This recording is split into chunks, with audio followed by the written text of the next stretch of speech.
예, 황진범입니다. 자, 이번 유형자산 제11강 감가상각 파트를 한번 시작해 보도록 하겠습니다.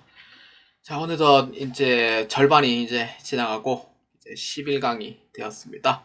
자, 유형자산에 해당하는 감가상각 파트를 한번 봅시다.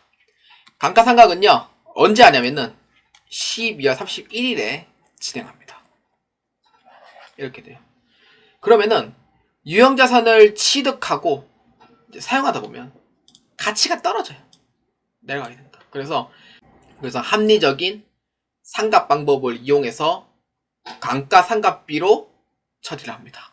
근데 유형자산은요, 회계 처리하는 방법이 직접법하고 간접법이 있어요.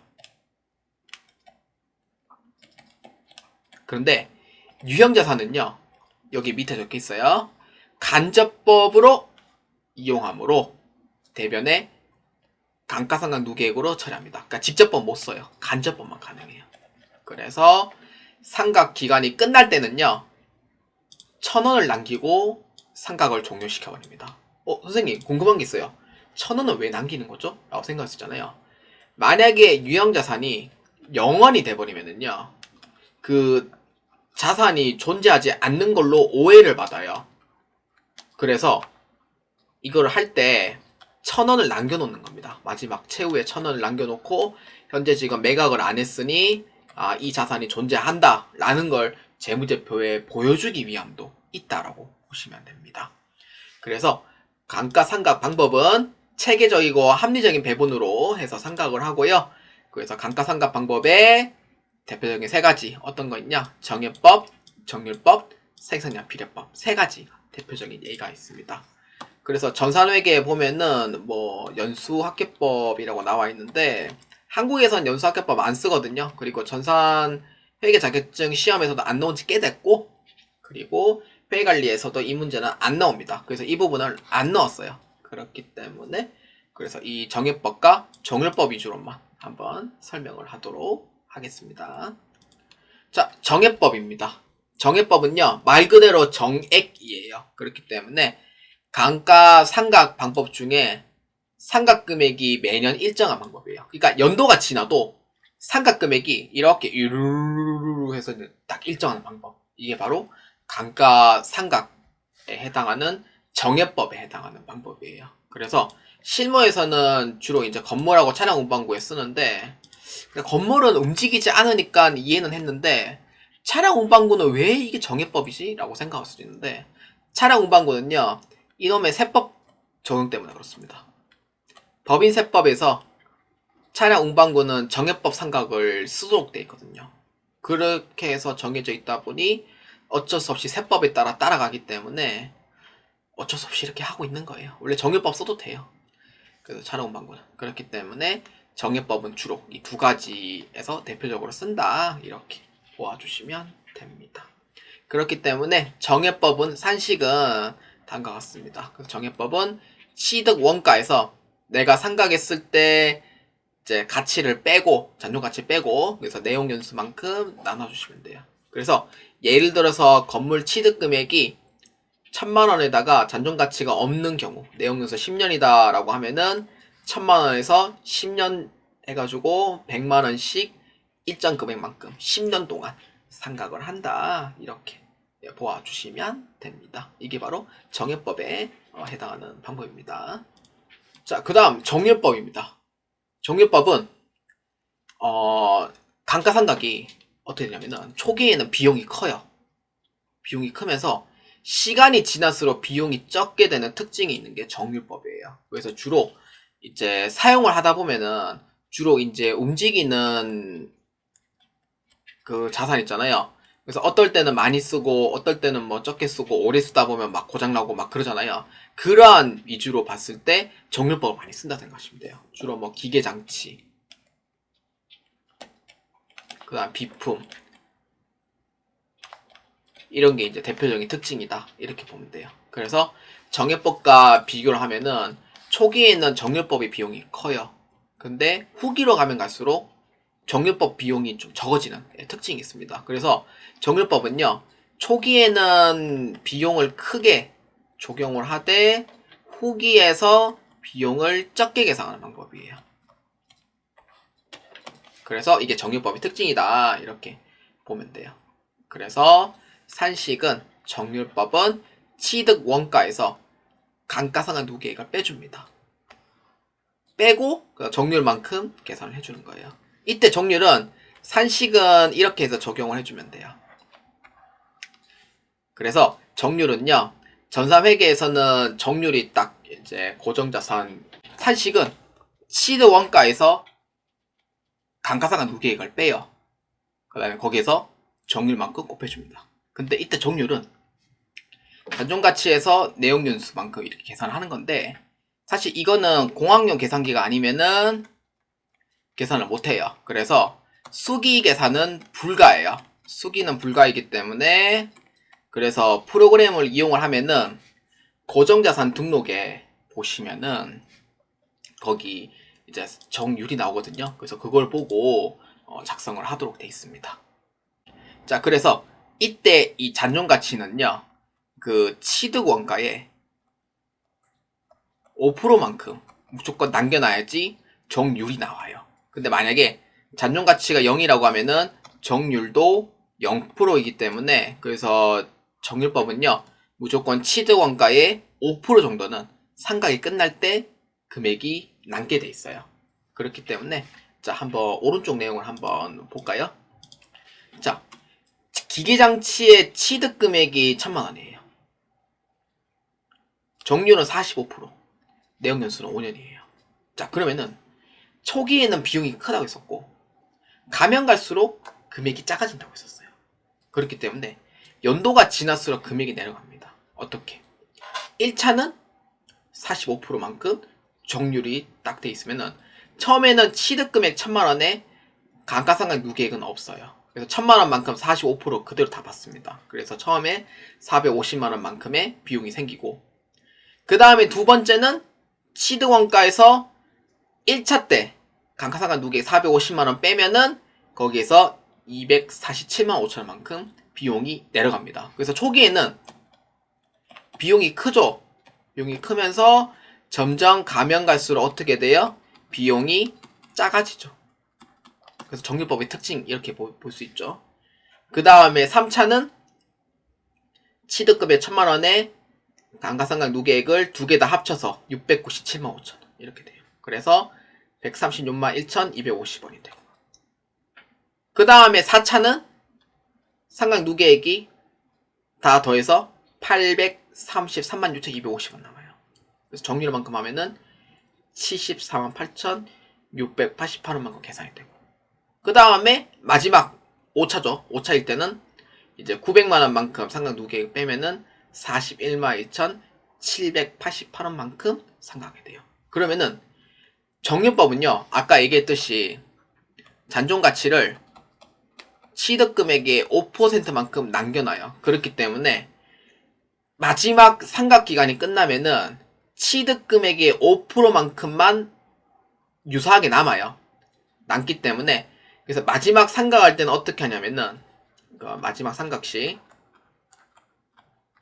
1000원 빼고 다 비용으로 포함시키면 돼요. 그렇기 때문에 원래 이제 정상적으로 했을 때 마지막 연도에 41만 2788원 에서 1000원만큼 빼면 돼요. 503284에서 1000원 빼면은 502284만큼 더해줘서 914606이만큼 마지막 연도에 비용으로 포함시켜주면 됩니다. 이렇게 해서 정률법은, 그러니까 초기에는 비용이 크다가 마지막에는 비용이 적어진다, 이런 구조다 라고 보아주시면 되겠습니다.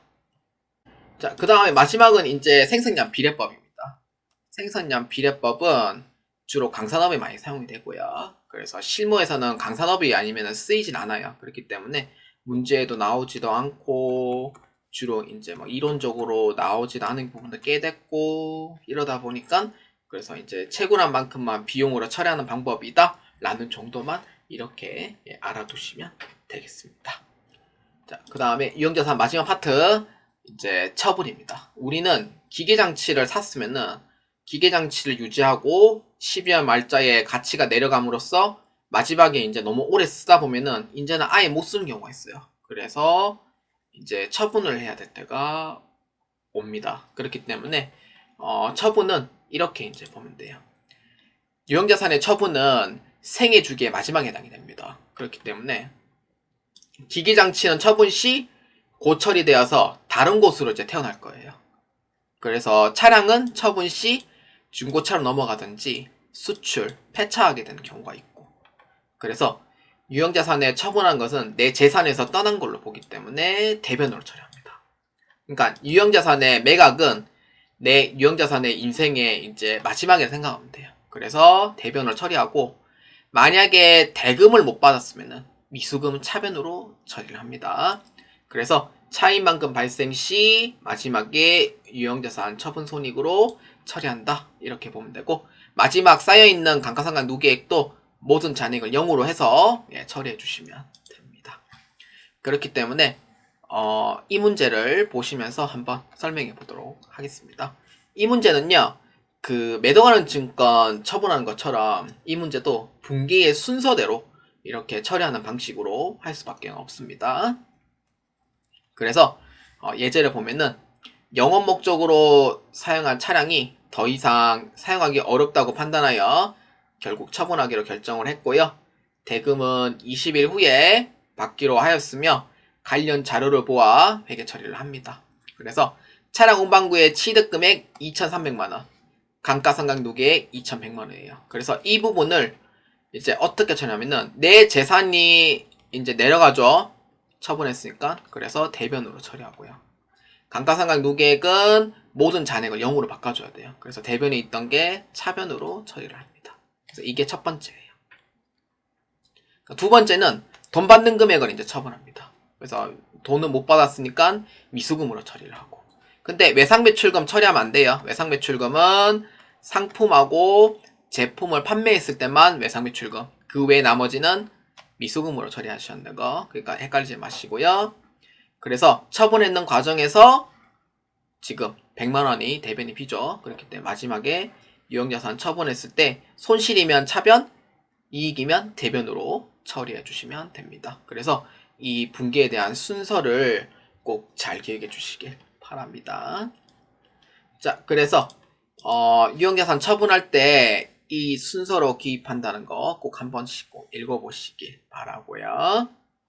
자, 그러면은 오늘 했던 내용을 한번 정리해 보도록 합시다. 첫 번째, 유형자산에 대한 감가상각 세 가지 방법이 있죠. 뭐예요? 정예법, 정률법, 생산량비례법.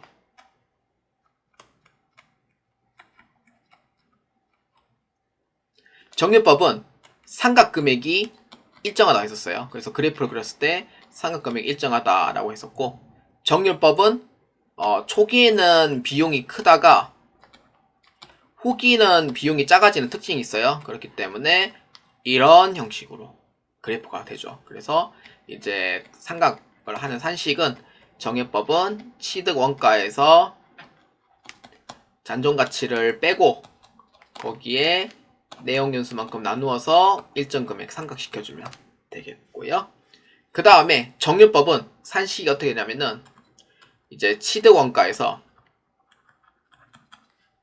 이제 거기에 감가상각 누계액만큼 빼줍니다.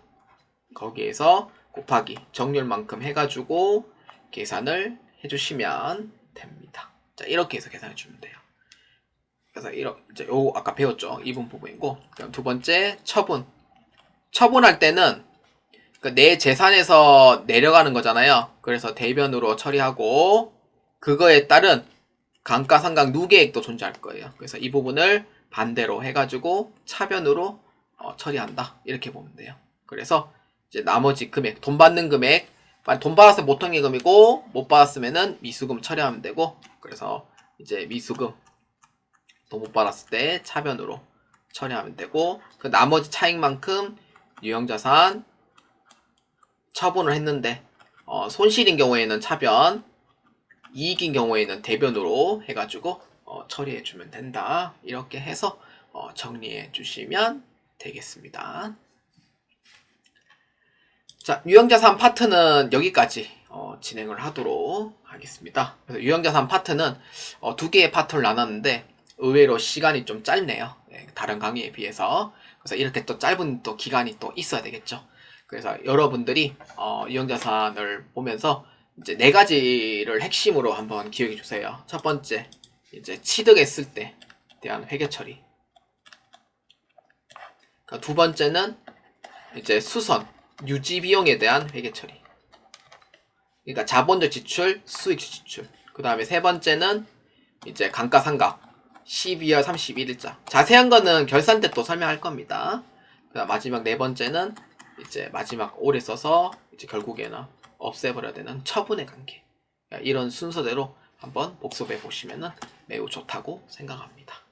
자, 저는 여기까지 진행하도록 하겠습니다. 여러분들 11강 유형자산 두 번째 파트 이용해 주셔서 진심으로 감사드리고요. 저는 그 다음 파트 무형자산에 대하여 설명을 하도록 하겠습니다. 무형자산은 형태가 없는 자산에 해당이 되면서 내용 자체는 그렇게 길지는 않고요. 핵심 내용만 얘기를 하면 됩니다. 그리고 기타 비유동자산 잠시 얘기를 함으로써 이제 자산 파트는 이제 12강으로 해서 모두 다 끝날 거다라고 보아주시면 되겠습니다. 여러분들 긴 강의 들어주셔서 진심으로 감사드리고요. 저는 다음 파트 무형자산 때 뵙도록 하겠습니다. 여러분들 매우 감사합니다.